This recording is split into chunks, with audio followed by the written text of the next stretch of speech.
Dear student, welcome to online classes of future IITian. जैसा कि आपको पता है कि हम लोग अभी जेईई मेन 2020 के लिए क्रैश कोर्स कर रहे हैं और रिवीजन कर रहे हैं। तो इसमें हम लोगों ने already arithmetic progression, arithmetic mean, geometric progression, geometric mean और उस पर बेस्ड जो बेसिक क्वेश्चंस है वहाँ तक हम लोगों ने सॉल्व कर लिया है। आज की क्लास में मेनली हम लोग पढ़ेंगे हार्मोनिक प्रोग्रेशन, उसके बाद हार्मोनिक मीन, उनसे रिलेटेड क्वेश्चंस और कॉन्सेप्ट डिस्कस किए जाएंगे। तो पहला हेडिंग आप लोग लिखो हार्मोनिक प्रोग्रेशन, ठीक है। हार्मोनिक प्रोग्रेशन लिखिए HP, हार्मोनिक प्रोग्रेशन। तो एक चीज़ ध्यान रखिए कि सबसे पहले तो इसको HP कहते हैं शॉर्ट फॉर्म में। दूसरा ये कॉन्सेप्ट है कि आपने AP के बारे में ये पढ़ा था कि अगर हम कांस्टेंट डिफरेंस को कॉन्टिन्यूसली ऐड करते जाएं और अगर सीक्वेंस के सारे टर्म्स मिल जाएं तो उस तरह के जो भी सीक्वेंस होते हैं उनको हम लोग क्या बोलते हैं, AP। अगर हम कांस्टेंट नंबर मल्टीप्लाई करते जाएं और टर्म्स मिलते जाएं तो GP। यहाँ पे क्या होता है ना कि अगर सीक्वेंस आपका HP है वो तभी HP बनेगा जब उसका जो रेसिप्रोकल है टर्म्स का, अगर वो एक AP फॉर्म करे। मतलब कि if A1, A2, A3 are in HP then 1/A1, 1/A2, 1/A3 are in AP। तो ये आप ऐसे लिख सकते हैं कि इफ़, या इस तरह से कि if A1, A2, A3, A4 up to AN are in HP then 1/A1, 1/A2, 1/A3 up to 1/AN are in AP। तो ये ध्यान रखना, ये जो हमने रेसिप्रोकल किया है कि अगर आपके सीक्वेंस के जो टर्म हैं वो अगर HP फॉर्म करते हैं और वो तभी HP फॉर्म करेंगे जब उनके रेसिप्रोकल अगर हम करें तो वो AP बन जाए। मतलब इसका ये हुआ कि अगर HP के अगर टर्म्स आपको देखने हैं तो वो आपको ऐसे दिखेगा 1/A, ताकि हमें रेसिप्रोकल जब करें तो AP बन जाए 1/A plus D, 1/A plus 2D, है ना। इस तरह से अपीयरेंस ऑफ HP आपको दिखेगा 1 + 3D और lastly 1/A plus n-1 × D। एक बार ध्यान से देखिए, ऐसा इसलिए कह रहे हैं बच्चों क्योंकि अगर इनको आप रेसिप्रोकल करोगे तो ये क्या बन जाएगा, AP बन जाएगा। तो डेफिनेशन वाइज, कॉन्सेप्ट वाइज बस HP में इतना ही होता है।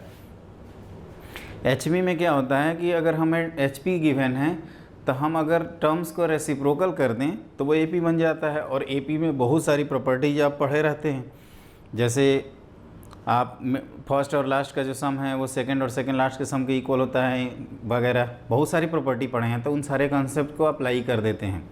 तो एक चीज़ ध्यान रखिएगा, HP के कॉन्सेप्ट बहुत ही लिमिट हैं। जैसे एक तो डेफिनीशन, और दूसरी चीज़ ये है कि यहाँ पे सम का कोई फार्मूला नहीं होता क्योंकि ये टर्म डिफ़ाइन किए गए हैं रेसिप्रोकल के थ्रू, और रेसिप्रोकल के थ्रू डिफ़ाइन करने की वजह से यहाँ पे HP का टर्म कोई जीरो भी नहीं हो सकता। HP का कोई भी टर्म जीरो नहीं हो सकता, लेकिन AP का टर्म जीरो हो सकता है। जैसे कि मैंने आपको GP की क्लास में भी बताया था कि आपको ये याद रखना है कि तीनों प्रोग्रेशन जो हमारे सिलेबस में हैं AP, GP, HP, इसमें सिर्फ AP ऐसा है जिसका कोई भी टर्म जीरो हो सकता है। GP और HP का कोई भी टर्म जीरो नहीं होगा। तो पहला चीज़ तो ये कि HP के टर्म्स कैसे दिखेंगे, तो 1/A, 1/A plus D, 1/A plus 2D, 1/A plus 3D, इस तरह से 1/A प्लस n-1 × D, ताकि इनका रेसिप्रोकल करके आप AP में कन्वर्ट कर लें। तो पॉइंट ये क्लियर हो गया।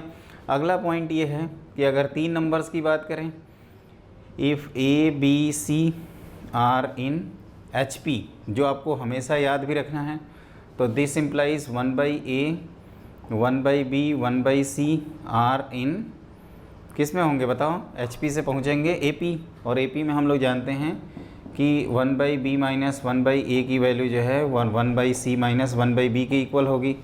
तो यहाँ से आ जाएगा 2/B equal to 1/A plus 1/C, है ना। तो यहाँ से B की वैल्यू आ जाती है 2AC/A प्लस C, जिसको आपको हमेशा याद रखना है।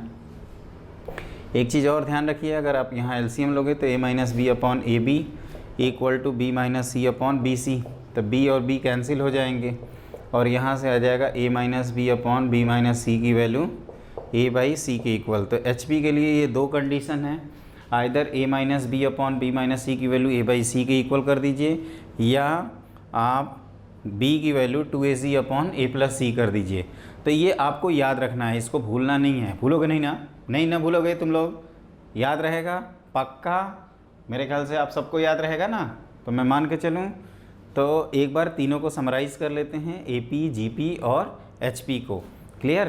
तो एक एक करके 1 बाई 1 हम लोग डिस्कस करेंगे कि AP के लिए क्या कंडीशन है, GP के लिए क्या कंडीशन है और HP के लिए क्या कंडीशन है। तो आप तीनों को एक एक करके लिखिए। सबसे पहला,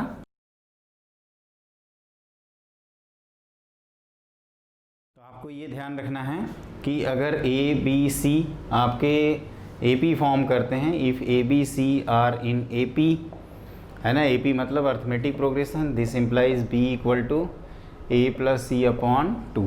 अगर ABC AP फॉर्म करेंगे तो A प्लस सी बाई 2 की वैल्यू B के इक्वल आ जाएगी। ये फर्स्ट पॉइंट है। दूसरा पॉइंट है कि ABC आर इन GP, है ना, इसको ऐसे भी लिख सकते हैं A minus B upon B minus C की वैल्यू A बाई A के इक्वल मतलब 1 के इक्वल आएगी। तो this implies B square equal to AC, या इसको लिखना हो तो A minus B upon B minus C equal to A by B, है ना। आप अगर क्रॉस मल्टीप्लाई करोगे तो AB का टर्म कैंसिल आउट होके B, जैसे AB कैंसिल हो जाएगा और B स्क्वायर की वैल्यू AC के इक्वल आ जाएगी। तीसरा है कि अगर ABC आपके आर इन HP, तो जैसे हम लोगों ने देखा कि आप B की वैल्यू लिखिए 2AC अपॉन A प्लस सी, और आप लिख सकते हो A minus B upon B minus C equal to A by C. तो ये भी एक टेक्निक होती है कि अगर first minus second upon second minus third करते हैं और वो 1 आ जाता है, इसका मतलब AP।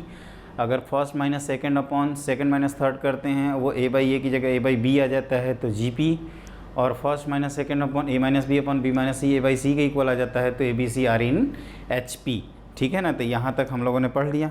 तो HP में बस इतना ही होता है कि आपको क्या करना है, रेसिप्रोकल करके AP जाना है, AP की प्रॉपर्टी लगानी है, फिर रेसिप्रोकल करते हुए HP में चले आना है। तो एक तो ये कंसेप्ट है, आपको ध्यान रखना है। तो ये बार बार आएगा, इसको ध्यान रखिएगा, भूलिएगा मत। भूल गए ना तो फिर समझ लेना, फिर बहुत एग्ज़ाम आप ही लोगों को देना है, मैं नहीं देने जा रहा हूँ। तो ये सारी चीज़ें मैं आप लोगों के लिए रिवाइज़ करा रहा हूँ, और तुम लोगों को याद होना चाहिए आप सबको कि ABC AP का फॉर्म करता है, ABC GP का फॉर्म करता है, और आप सबको ये भी याद होना चाहिए कि ABC HP फॉर्म करने की कंडीशन क्या है। क्लियर? तो ये हो गया आपका। अब इसके बाद हेडिंग लिखते हैं हार्मोनिक मीन। हार्मोनिक मीन, क्योंकि इससे ज़्यादा इसमें कुछ होता नहीं है, बाकी सब क्वेश्चंस ही हैं। तो हार्मोनिक मीन, जैसे हमने आपको ये बताया था कि अगर 3 नंबर्स अर्थमेटिक प्रोग्रेशन में है तो मिड वाले को A और C का, जैसे ABC अगर AP है तो B को AM बोलते थे और C का, उसी तरह से अगर पॉजिटिव नंबर्स हैं और GP में है तो मिड वाले को अदर 2 का ज्योमेट्रिक मीन कहते हैं। सिमिलर लॉजिक से अगर 3 नंबर्स HP फॉर्म कर रहे हैं then middle one is called harmonic mean of other 2। ठीक है, तो इसका भी यही डेफिनेशन होता है, इसको फटाफट लिख लीजिए। If ABC are in HP then B is called harmonic mean of A and C। और जैसा कि हम लोग जानते हैं कि since ABC are in HP, तो अभी याद किए हैं थोड़ी देर पहले कि B की वैल्यू होती है 2AC अपॉन A प्लस सी। तो आप कह सकते हो कि यहाँ say that is HM of A and C, है ना। हार्मोनिक मीन को कहते हैं HM equal to 2AC upon A plus C आ जाएगा। और ज्योमेट्रिक मीन की value square root of AC upon square root of AC, और हार्मोनिक मीन हो गया, ज्योमेट्रिक मीन हो गया। और मैं कहूँ कि अर्थमेटिक मीन कितना होता है, बताओ जल्दी बताओ। A और C का, तो A प्लस सी अपॉन 2 के इक्वल। क्लियर? मेरे ख्याल से इतना सब लोगों को क्लियर है, मज़े में हैं सब लोग, इन्जॉय कर रहे हैं, एकदम जेई में फोड़ना है ना। अपने अंदर वो फायर क्रिएट करिए और एकदम कहते हैं ना एक्साइटेड रहिए कि नहीं करना है, आई कैन डू इट, इस तरह का होना चाहिए, है ना, एकदम पावर कि अब फोड़ना ही है चाहे कुछ भी हो जाए। तो ABC आपके HP में आए तो आपका क्या हो गया, B को हम लोग HM कह दिया। और देखो जिस लॉजिक से हम लोग एक नंबर को इंसर्ट किए और HP करके HM डिफिनीशन किए हैं, उसी तरह से सिमिलर लॉजिक से हम लोग n नंबर्स इंसर्ट कर सकते हैं। तो अगली हेडिंग आप लिखो n harmonic mean between two numbers, n HMs between two numbers. मान लीजिए वो नंबर्स आपके हैं A एंड B। तो अब हम लोग क्या करेंगे, जैसे देखो दो नंबर्स थे और n हमने नंबर्स इंसर्ट किए और वो पूरा सीक्वेंस अगर AP बना तो उन नंबर्स को हम लोग AMs कह रहे थे। उसी तरह से अगर दो नंबर्स हैं और आपने टर्म्स इंसर्ट किए दो पॉजिटिव नंबर्स के बीच में और पूरा सीक्वेंस आपका GP बन गया तो GM बोलने लगे। सिमिलर लॉजिक से अगर आपके n नंबर्स इंसर्ट किया और पूरा सीक्वेंस आपका अगर HP बन जाए तो नंबर्स को क्या बोला जाएगा बच्चों, HM हार्मोनिक मीन्स। तो वो इम्पॉर्टेंट है, JEE मेन में कई बार आता रहता है। वैसे भी NCERT में HM है नहीं, HP है नहीं, तो आपको थोड़ा सा अलर्ट होकर पढ़ना चाहिए क्योंकि क्वेश्चन JEE मेन में खूब पूछे जाते हैं। ठीक है, तो ये लिखिए let H1 H2 H3 up to HN are n HMs between A and B। तो फिर क्या बताया था हमने कि अगर n HMs हैं तो पढ़े हैं हम लोग कि A H1 H2 H3 up to HN comma B are in, ये किस में होंगे बताओ, HP में। HP में होगा ना, तभी तो HM कहेंगे। तो HP में तो हम लोग कुछ जानते ही नहीं है, देखा जाए तो क्या जानते हैं, सिर्फ कि रेसिप्रोकल करना है, इसके अलावा हमें कुछ आता भी नहीं है ना आना चाहिए। आपको ABC HP की कंडीशन, HM ऑफ ANC, और तीसरी ये कि ये कैसे आप HM निकाल रहे हैं। तो this implies 1/A 1/H1 1/H2 1/H3 1/HN 1/B, ये किस में होंगे, R इन AP, है ना। अगर टर्म्स को रेसिप्रोकल कर दिया तो AP, और हर AP का एक कॉमन डिफरेंस होता है। तो आप कह सकते हो कि here 1/B is n+2 term. कैसे n+2 टर्म हुआ, तो आप कहो कि पहले से हमने n इंसर्ट की हैं और दो ऑलरेडी थे तो n+2 हो गए। तो ये हम लोग लिख सकते हैं कि आप लिख सकते हो कि 1/B इक्वल टू 1/A, और यहाँ AP का कंसेप्ट यूज़ करेंगे n+2 - 1 टाइम्स D, जहाँ पे D जो है वो कॉमन डिफरेंस ऑफ करस्पॉन्डिंग, एक टर्म होता है करस्पॉन्डिंग। याद ध्यान रखना कि HP का कोई भी कॉमन डिफरेंस नहीं होता है, HP के करस्पॉन्डिंग हम जो AP लाते हैं उसका कॉमन डिफरेंस होता है। तो common difference of corresponding AP, ये ध्यान रखिएगा, जानबूझ के लिख रहे हैं करस्पॉन्डिंग AP। ठीक है, तो आपका D की वैल्यू कितनी आ गई, तो 1/B - 1/A upon n+1। Similar logic से तो इससे आपको 1/H1 मिल गया। इसमें क्या करोगे, D ऐड कर दोगे तो 1/H1 मिलेगा, फिर D ऐड करोगे, फिर D ऐड करोगे, इस तरह से आप ऐड करते जाओगे। तो 1/H1 इज़ 1/A + D1, या D लिख सकते हैं सिंपली।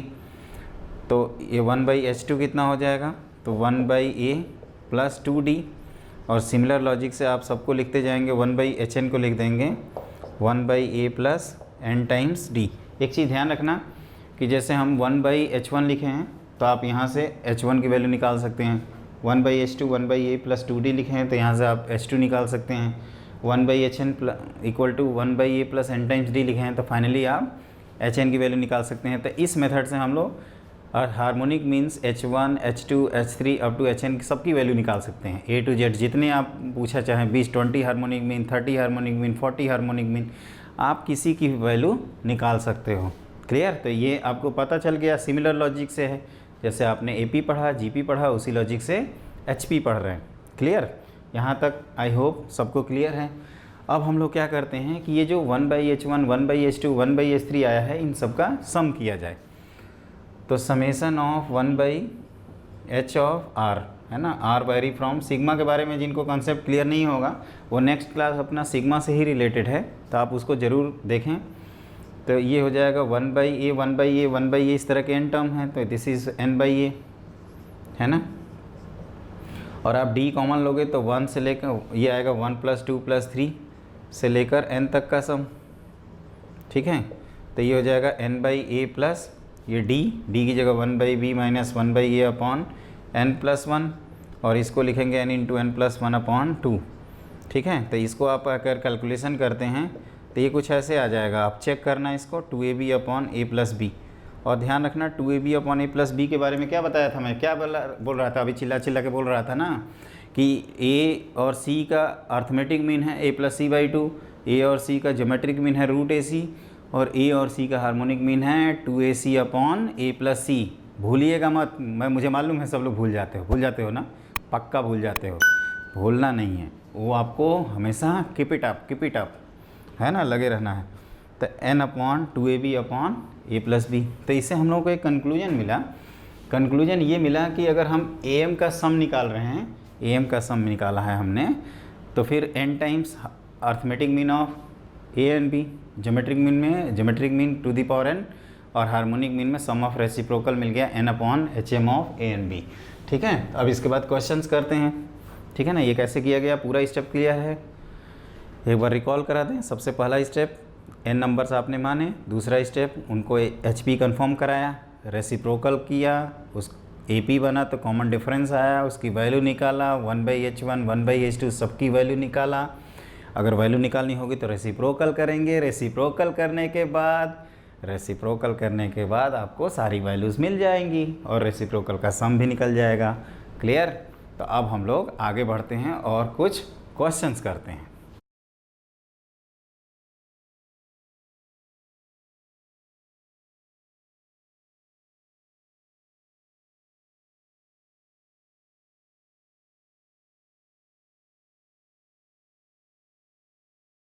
ठीक है ना। तो ये अब एक क्वेश्चन लिखिए, क्वेश्चन नंबर 1। अगर आपको mth टर्म की वैल्यू किसी HP का n दिया हुआ है और nth टर्म की वैल्यू m है, तो आप m प्लस nth टर्म निकाल दीजिए। ये है आपका क्वेश्चन। तो देखो हम लोगों को बस ये मालूम है कि अपीयरेंस ऑफ HP कैसा होता है, तो 1/a plus d 1/a plus 2d, इस तरह के फैक्टर थे, क्योंकि हमें यहाँ पे सम का कोई फार्मूला है नहीं, ज़्यादा मेहनत करनी नहीं है, सिर्फ रेसिप्रोकल करना है और उसके अलावा हमें कुछ भी नहीं आता है ना। और देखा जाए तो ज़रूरत भी नहीं है, क्योंकि HP की डेफिनेशन में ही बस इतना है कि आप उनको रेसिप्रोकल करिए और AP कंफर्म करिए, मतलब AP में ले जाइए और AP के सारे रूल्स अप्लाई कर दीजिए। तो ध्यान से देखो mth टर्म की वैल्यू n है, तो यहाँ पे mth वैल्यू n है और nth की वैल्यू m है। तो क्या बताया था, ये वैल्यू लिखेंगे a plus m minus 1 into D, this is n, और यहाँ से आ जाएगा 1/a plus n minus 1 into D, ये m हो गया। अब आप क्या करोगे, इस तरह का क्वेश्चन हम लोगों ने एक AP में भी किया हुआ है। तो a plus m minus 1 into D equal to 1/n first equation, और a plus n minus 1 into D equal to 1/m second equation. आप इन दोनों को सब्ट्रैक्ट करेंगे, है ना, तो आपको d मिल जाएगा। तो फ्रॉम 1 माइनस 2, ध्यान से देखो, तो m minus n times d equal to 1/n minus 1/m, तो ये हो गया m minus n upon mn। तो आपका ये m minus n cancel out हो गया और d की वैल्यू आ गई 1/mn, और किसी एक इक्वेशन में रख दीजिए फ्रॉम 1, तो क्या मिलेगा, a plus m minus 1 times 1/mn। देखो इक्वेशन बनाने के बाद ना सिंपल है, मेन क्या है कि ये कैसे लिख रहे हैं, ये इम्पोर्टेंट फैक्टर है। हमने आपको ये बताया कि जब सीक्वेंस HP में दिया रहता है तो उनका रेसिप्रोकल AP आता है, तो AP के mth टर्म का फॉर्मूला सोच लीजिए और उसको रेसिप्रोकल करके लिख दीजिए। तो ये लिखा हमने mth टर्म, nth टर्म ये लिख दिया। फिर क्वेश्चन जहाँ तक सॉल्व करने का सवाल है तो वो आप सॉल्व ईजिली कर सकते हैं। ठीक है। तो यहाँ से a की वैल्यू भी 1/mn के इक्वल आ जाएगी। अब आपसे कहा जा रहा है कि m प्लस 1th टर्म निकालो, तो कैसे निकालोगे, तो आप कहोगे कि सर ये है आपका a times m plus n, तो this is again 1/a plus m plus n minus 1 times d। तो ये वैल्यू पुट कर देंगे तो 1/mn plus m plus n minus 1/1/mn, तो यहाँ से आ जाएगा आपका 1/1/m प्लस 1/n। आप चेक करना इसकी वैल्यू आ जाएगी। तो तो 1/m + 1/n जो वैल्यू आई है, आप इसको अगर आप सिंप्लीफाई करोगे तो आपको मिल जाएगा a of m + n upon ये आएगा mn whole divided by m + n। एक बार क्रॉस चेक करिए सब लोग। फाइनली करना तो आप ही लोगों को है, मेरा काम है रिवीजन करवाना, और मैं प्रॉपर रिवीजन करवाऊँगा। इतना आप ध्यान रखिए, निश्चिंत रहिए, लगे रहिए, मज़े लीजिए, है ना, इंजॉय करिए इसको, क्योंकि AP GP HP यही दुनिया है। ऐसे समझिए कि भैया इनको पढ़ लिए तो सिलेक्शन हो जाएगा, छोड़ दिए तो फिर गए काम से, है ना। क्योंकि ऐसा तो है नहीं कि आधा सिलेक्शन होगा, आधा सिलेक्शन मतलब कुछ होता नहीं है। तो ये ध्यान रखो 1/a + m - 1 टाइम्स d की value n, 1/a + n - 1 times dm। तो ये हमने सॉल्व किया, और जैसे सॉल्व किया ये वैल्यू पुट करते गए। एकदम आप प्रॉपर वे में करिए, हमसे पहले आप कर लेंगे, इतना यकीन मानिए, हमसे आप पहले करेंगे। क्लियर। तो ये आप लोगों को रिवाइज हो गया। इसमें क्या करना है, अब हम लोग एक JEE मेन फेवरेट टाइप का क्वेश्चन करते हैं जो JEE मेन वाले खूब पूछते हैं। अब इसके बाद वो किया जाएगा। तो स्टार्ट करते हैं। सबसे पहले मैं क्वेश्चन नोट करता हूँ, फिर आपको एक्सप्लेन करूँगा, और उसके बाद हम लोग उस क्वेश्चन को करते हैं।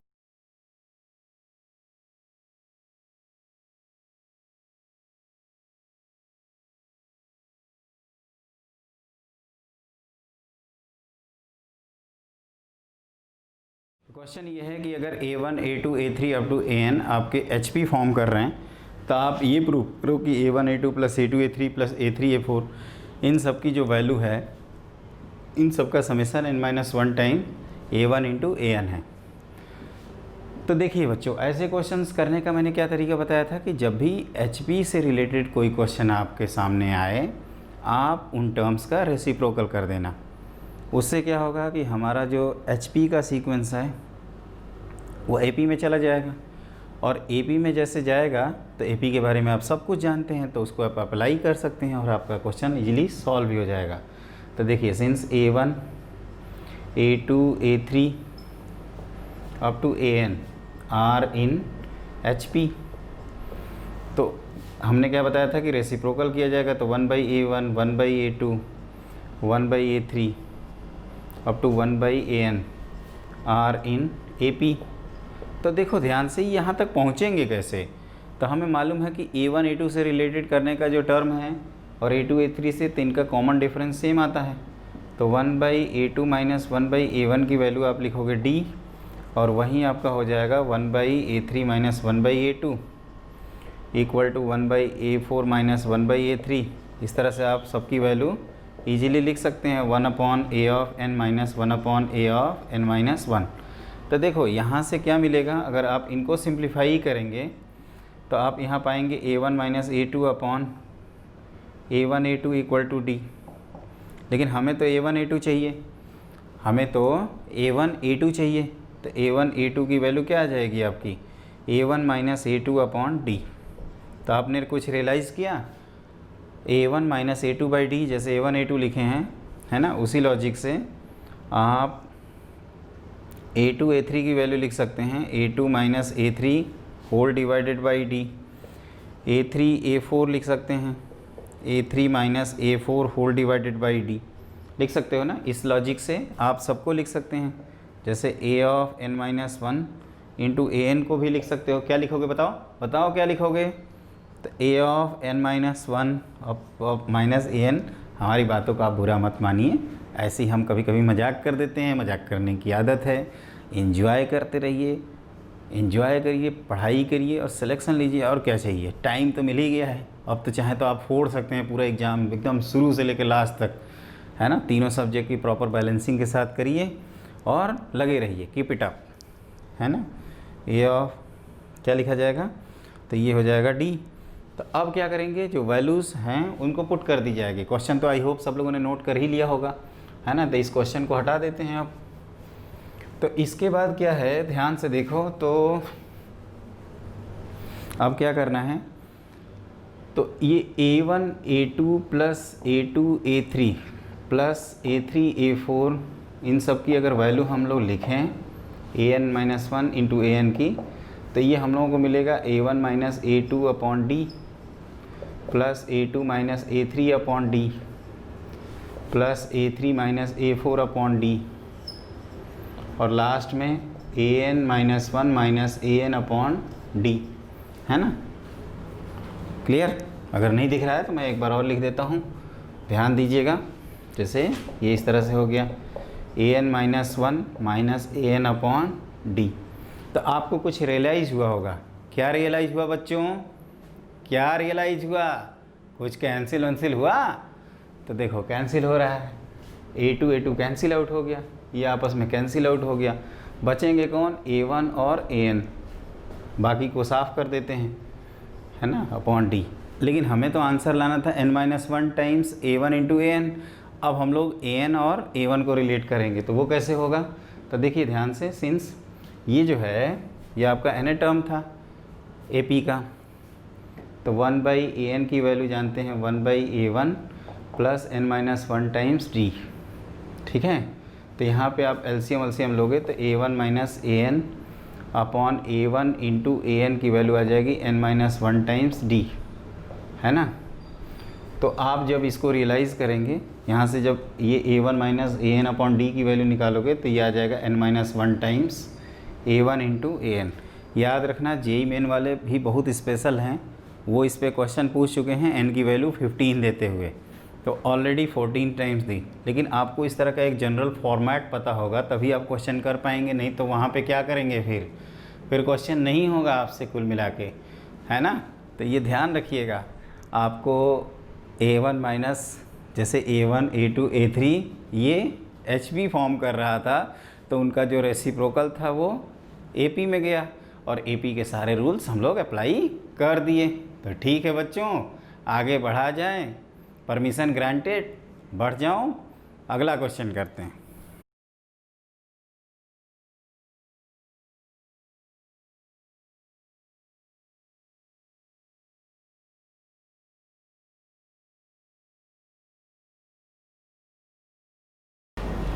तो अगला क्वेश्चन ये है कि ए जो है अर्थमेटिक मीन का है बी एंड सी का। क्वेश्चन आप आराम से लिखिए, इत्मीनान से लिखिए, निश्चिंत होकर लिखिए, किसी चीज़ की टेंशन मत लीजिए। हम हैं ना, हम हैं तो आप रिवाइज़ करते रहिए हमें पकड़ के, हमारी जितनी क्लासेज है शेड्यूल है उसको फॉलो करते रहिए। मैं आपको एश्योर करता हूँ, गारंटी देता हूँ कि आप 80% से ज़्यादा स्कोर करेंगे। लेकिन ये बशर्त है कि जो मैं लिखवा रहा हूँ उसको कॉपी पे लिखिए, फेयर कॉपी नहीं है, रफ पे लिखिए, निश्चिंत रहिए, कंसेप्ट रिकॉल करिए। अगर कुछ नहीं आता है तो आप नीचे हुए कमेंट बॉक्स में आप पूछिए, हम आपका डाउट ज़रूर दूर करेंगे। कुछ ही दिन में हम लाइव क्लासेज भी स्टार्ट कर देंगे, तो उसमें तो भैया जो मर्जी वो पूछना, ठीक है ना, उस टॉपिक से रिलेटेड। जैसे प्रोग्रेशन का लाइव क्लास का डाउट है तो प्रोग्रेशन से रिलेटेड जितना मन करे पूछ लेना, जितनी बार मन करे पूछ लेना। लेकिन वहाँ तक जाने से पहले आपको कुछ बेसिक आना चाहिए, तो वो बेसिक हम यहाँ करा रहे हैं। तो इसको मज़े लीजिए और इन्जॉय करते हुए करते रहिए। बी क्या है? Geometric mean of C and A. और आपको क्या प्रूव करना है? C is harmonic mean of A and B. तो देखो यहाँ से क्या पता चला कि इन दोनों का एवरेज इसको लिख देंगे। तो पहले इक्वेशंस के फॉर्म में लिखते हैं। ये जी इज ज्योमेट्रिक मीन, तो इन दोनों का प्रोडक्ट क्या हो जाएगा? बी इज ज्योमेट्रिक मीन, तो सी और ए का ज्योमेट्रिक मीन अगर बी है तो बी स्क्वायर की वैल्यू सी ए की इक्वल कर देंगे। तो देखिए जितना गिवन है उतना करते हैं पहले। तो ए के बारे में पता है कि अर्थमेटिक मीन है, तो A B plus C by two is A. फिर बी स्क्वायर क्या है? सी ए के इक्वल। अब हमें लाना है हार्मोनिक मीन। तो ध्यान से देखो, इसी इक्वेशन में हम लोग क्या करते हैं, 2a equal to B plus C लिखते हैं। अब आपको सिंपली ये सोचना चाहिए कि भैया बी स्क्वायर यूज़ कैसे करोगे यहाँ पे। तो बी स्क्वायर यूज़ कब होगा? जब बी मल्टीप्लाई हो जाएगा। तो बी मल्टीप्लाई हो जाएगा तो क्या करोगे जी? 2ab equal to B square plus B C, और बी स्क्वायर की वैल्यू क्या उठा के रख देंगे यहाँ पे? सी ए के इक्वल। तो 2ab equal to C A plus B C. कुछ दिखा आपको? क्या दिखा? क्या दिखा? मैं तो उधर स्क्रीन पे देख रहा हूँ, आप कहाँ देख रहे हैं भाई? यहाँ देखिए। तो C common A plus B है ना, equal to 2 times A B. तो C equal to 2ab upon A plus B, है ना। मैं स्क्रीन पे इसलिए देखता हूँ ताकि मैं ये विजिबिलिटी चेक करता रहता हूँ कि पूरा बोर्ड पे जो दिख रहा है वो क्लियर दिख रहा है कि नहीं। ऐसा नहीं हो कि हम यहाँ पे अपना कथा सुनाए जा रहे हैं और आप मज़े में ऐसे गान गुन सत्यनारायण भगवान की कथा सुन रहे हैं, वो नहीं होना चाहिए। हम लोग मैथ्स पढ़ रहे हैं ना। मैथ्स कैसे पढ़ा जाता है पता है? हाँ बताओ कैसे पढ़ा जाता है। मैथ्स के लिए बेटा पेन और पेपर लेकर बैठ जाओ, जो कहा जा रहा है उसको करो। हवा में कैलकुलेशन करोगे ना तो फिर कहीं के नहीं बचोगे, ठीक है। तो वो ध्यान रखना उसको, है ना। कोई फिजिक्स केमिस्ट्री नहीं है कि कथा कहानी की तरह सुनाएंगे और 4 ऑप्शन भी टिक हो जाएगा। यहाँ पे जब तक पेन नहीं चलाओगे ना तब तक आपसे कुछ नहीं होने वाला है ना। थ्योरी नहीं है कि स्टैंडर्ड रिजल्ट पूछा जाएगा, what is mathematics, what is second chapter of NCERT, what is the name of third chapter of NCERT, ये सब क्वेश्चन नहीं आएगा। यहाँ पे एनालिटिकल क्वेश्चन आते हैं, एप्लीकेशन बेस्ड आते हैं। तो उसके लिए आपको कॉन्सेप्ट की रिकॉलिंग होनी चाहिए, अच्छे से याद होना चाहिए। और उसके बाद क्या, इस तरह के क्वेश्चन प्रैक्टिस कर लें और क्या। इसके बाद तो सिलेक्शन पक्का है, ठीक है। तो हमने ये इन्फॉर्मेशन यहाँ यूज़ किया, दूसरी इन्फॉर्मेशन दूसरे इक्वेशन में यूज़ किया। फिर क्या सोचा कि भैया बी स्क्वायर के लिए बी से मल्टीप्लाई कर दिया। तो जैसे ही बी स्क्वायर की वैल्यू ए सी के इक्वल रखा तो सी की value 2ab upon a plus B आ गया। और c is 2ab upon a plus B का मतलब क्या, तो ये हम लोग कन्फर्म कर सकते हैं कि c is harmonic mean of a and b। तो b से बी स्क्वायर सोच लोगे ना, b से मल्टीप्लाई करते हुए, ये इंपॉर्टेंट है इस क्वेश्चन में, ठीक है ना। ऐसे क्वेश्चन में कोई दम नहीं है, आपसे बस पूछ दे c इज़, एक ऑप्शन में am, बी दूसरे ऑप्शन में gm, तीसरे ऑप्शन में hm और लास्ट ऑप्शन में नन ऑफ दीज।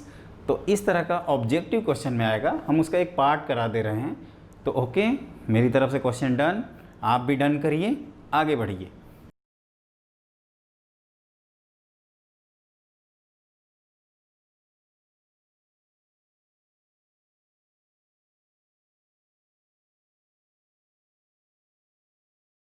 ठीक है, तो अगला क्वेश्चन हम लोग करते हैं। अगला क्वेश्चन क्या है, तो लिखिए ए बी सी आपके ए पी फॉर्म कर रहे हैं। If A B C are in A P मतलब ए पी में है, P Q R H P मतलब एच पी में है, और A P B Q C are आपके जी पी फॉर्म कर रहे हैं। तो आप ये प्रूव कर दो कि A by C plus C by A equal to P by R plus R by P के इक्वल। तो देखो स्टूडेंट बच्चों, इसमें क्या करेंगे ना हम लोग कि जितनी इन्फॉर्मेशन दी हुई है बस उसको आप इक्वेशन के फॉर्म में लिख दीजिए, और ना क्लिक कर जाए तो फिर बोलना। सब लोग कर लोगे, मेरे को पता है, मुझसे पहले कर लोगे आप सब लोग। क्वेश्चन फटाफट करो, देखते हैं कितने लोग करते हैं। जल्दी जल्दी करो फटाफट, है ना। तो since A B C are in A P, तो क्या जानते हैं, b equal to A plus C upon 2, ये पहली इक्वेशन है आपकी। और क्या जानते हैं, P Q R in H P. तो क्या बताया था कि आपको q की वैल्यू पता है, q is 2pr upon p plus R, ये दूसरी इक्वेशन।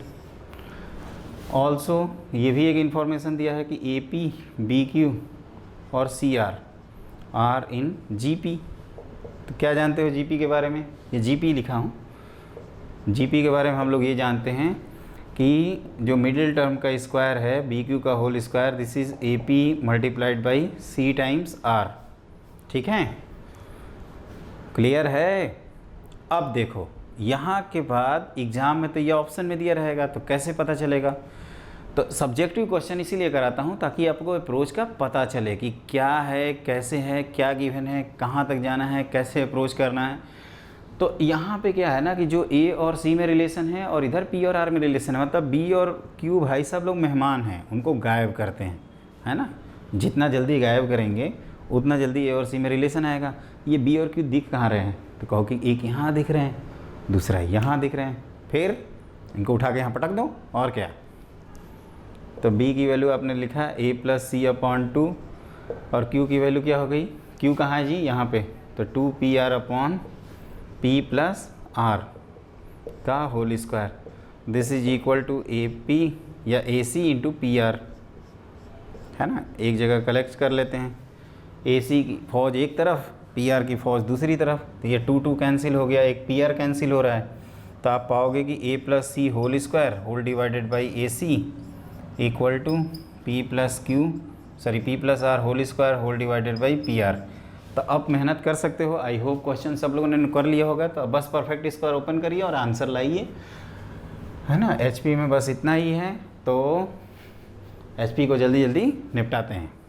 क्लियर, तो क्या बोला हमने, इसको स्क्वायर को ओपन कर देना, a प्लस सी का whole square, a plus B का होल स्क्वायर, जगते रहो, करते रहो भाई, करते रहो, a प्लस सी का होल स्क्वायर, तो a square plus C square plus 2ac upon ac equal to here also p square plus r square plus 2pr upon pr। अब अलग अलग करते हैं, a by C plus C by A plus 2 equal to p by R plus r by p plus 2, ये 2 गायब, answer आ गया है ना। 2 गायब करने के बाद आंसर कैसे आया, दिख रहा है कि नहीं, सबको दिख रहा है भाई। आप लोग चुपचाप पढ़ के और भूल जाते हो, पूरा पढ़ते भी नहीं हो और बाद में कहना कि सर ने कुछ रिवाइज नहीं कराया। मैं क्या बोला, अरे भाई इसको मन से पढ़ो, मन से करोगे, एंजॉय करोगे, तैयारी करते रहिए, लगे रहिए, ठीक ना। कीप इट अप, जल्दी जल्दी फटाफट फटाफट फटाफट करते जाइए। कॉन्सेप्ट तो पढ़ लिया, अब कैलकुलेशन जितना जल्दी कर लेंगे उतना हमारे लिए बेटर है, उतनी टाइम सेविंग है, और टाइम इज़ मनी। तो A B C A P में है तो बी की value A plus C by 2, P Q R H P में थे तो P Q equal to 2pr upon P plus R, A P B Q C R G P form कर रहे थे तो मिडिल टर्म का square first और last का प्रोडक्ट। उसके बाद क्या किया, मैंने कहा कि ए और सी में रिलेशन चाहिए, पी और आर में रिलेशन चाहिए, बी और क्यू नहीं गिवन है, मतलब रिलेशन के पार्ट नहीं है, तो हम लोग पी और क्यू को क्या करेंगे, एलिमिनेट कर देंगे। पी और क्यू की वैल्यू पुट कर दी और उससे हम लोग परफेक्ट स्क्वायर को थ्रू ओपन करते गए, 2 भी कैंसिल हो गया, A by C plus C by A left side में आया, P by R plus R by P right side में आया, अपना आंसर आ गया। आप देखिएगा जब हम एनटीए के क्वेश्चन कराएंगे ना तो इसी तरह के आपका इजी क्वेश्चन होते हैं। इनफैक्ट आप अगर एक बार कंसेप्ट सीख जाओगे ना तो कोई भी क्वेश्चन आप आसानी से कर लोगे। बस फ़र्क ये होता है कि जो जेईई एडवांस है वो पेशेंस मांगता है। पेशेंस अगर आपके पास है तो आपको एहसास होगा कि जेईई एडवांस के क्वेश्चन सबसे सिंपल क्वेश्चन होते हैं, लेकिन अगर पेशेंस नहीं है तो फिर तो हो गया कल्याण, फिर तो नहीं हो पाएगा आपसे। होने का मतलब ये है कि टफ़ होगा, क्लिक कम करेगा। ऐसा मैं नहीं कह रहा हूँ कि आप लोग नहीं कर पाओगे, मेहनत करोगे तो सारे क्वेश्चंस कर लोगे, इतना मेरी गारंटी है, ठीक है। तो अब क्या किया जाए, तो आगे के नोटिफिकेशन के लिए आप हमारे चैनल को लाइक और सब्सक्राइब ज़रूर कर दीजिए। आपके पास नोटिफिकेशन जाए इसके लिए बेल आइकन को ज़रूर दबा दीजिए, ताकि आगे हम कभी फर्दर कोई लाइव क्लास लें तो उसकी नोटिफिकेशन आपको पहले से पड़ी रहे कि सर लाइव क्लास ले रहे हैं, अटेंड करना है। एक टाइम हम फिक्स कर देंगे। और असाइनमेंट के बारे में तो हमने आपको बता ही दिया कि हर चैप्टर के पहला जो लेक्चर है उसके नीचे आप देखिएगा, अगर कोई असाइनमेंट है तो वो मैं ज़रूर वहाँ पे दे दूँगा, ठीक है। तो नेक्स्ट क्लास में हम लोग क्या करेंगे, अर्थमेटिको ज्योमेट्रिक सीरीज़ एंड उसके बाद सिग्मा नोटेशन, ये हम लोग नेक्स्ट क्लास में पढ़ेंगे। तो आज की क्लास के लिए बस इतना ही। Thank you so much.